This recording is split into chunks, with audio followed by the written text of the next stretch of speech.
I'm struggling to sleep, but I've got a medical condition where I eat in my sleep. It's called insomnia. Comedy is at the beating heart of the UK, whether it's enjoyed on stage or on screen. There is no doubt it brings us together. But with comedians at a higher risk of suicide than the general public, what are the hidden costs of comedy? And when you look behind the curtain, right, the gloves are off. Is laughter really the best medicine?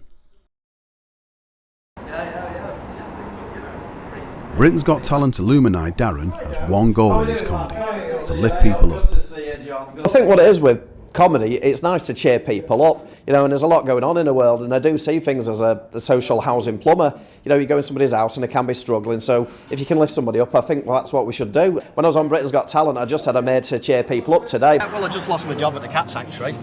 They reduced my hours. Genuinely? No, that was a joke. Oh. Tough crowd. But even success can come with challenges. Performers have little control over how they're portrayed. When I went on stage, I was telling loads of jokes, and all my jokes landed. So I was a bit disappointed when I come home, and it was on TV. They showed me bottling it, and it showed me really nervous. Yes, the air stewardess, she said, "Would you like lunch?" I said, "Ooh, what's my choices?" She said, "Yes or no." What? What? And I thought, that's not how it went. I'm a member of many comedy groups online, and I'd say something like 90% of them have admitted that they've got problems with mental health. Psychologists call it the sad clown paradox.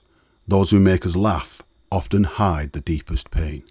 Pizza, oh my. Many celebrated comedians, from Robin Williams to Stephen Fry, have shown how mental health struggles often hide behind the spotlight. This is a place, especially in lockdown, I rediscovered.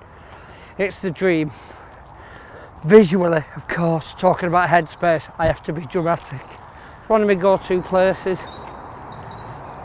One of Britain's best-loved comedians, Johnny Vegas, has also been candid about his own battles off stage. How I deal with my mental health is an ongoing issue.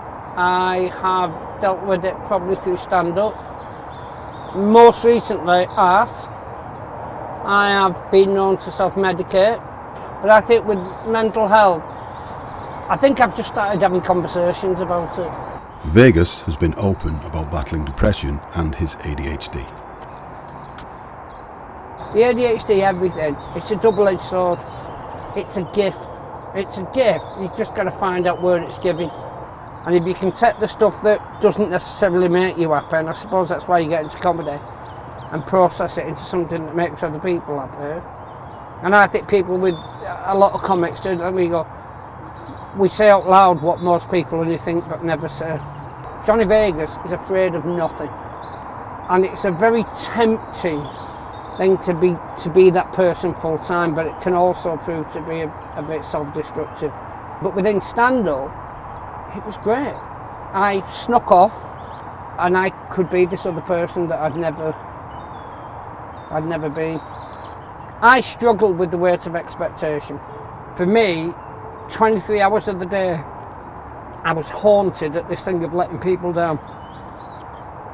But work is good for me. Acting was really good for me. And acting wasn't stand-up. I didn't have the stress of, it's just you, and it's an hour. Me! Get off me! Nobody beats the article! I enjoyed it. I enjoyed acting. It was, I think when I was acting a lot, it was the least angst-ridden I've ever been. I love you! I love you! I have a little letter off my mum in the hallway, and it basically says, can I get emotional? You can always come home. I felt loved. To be loved and understood. And my best mate from the first day at school, I can tell him I'm not all right without fear of rejection. That's what home means.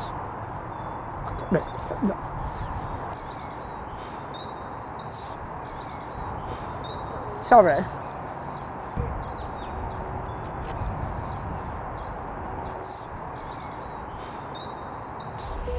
For Darren and Johnny, comedy is both a release and a loaded weapon in their battle for mental health. So you wouldn't think it. You know, these people, you think are born naturally funny. They're struggling. They have dark days. My favourite story is an open spot. And he couldn't remember the punchline. And he got to the point where he went, and this is my favourite line I've ever heard. He stand up and went, "Ladies and gentlemen, I must apologise, but I appear to have forgotten the punchline. Nevertheless, I shall endeavour to finish the gag." Always endeavour to finish the gag.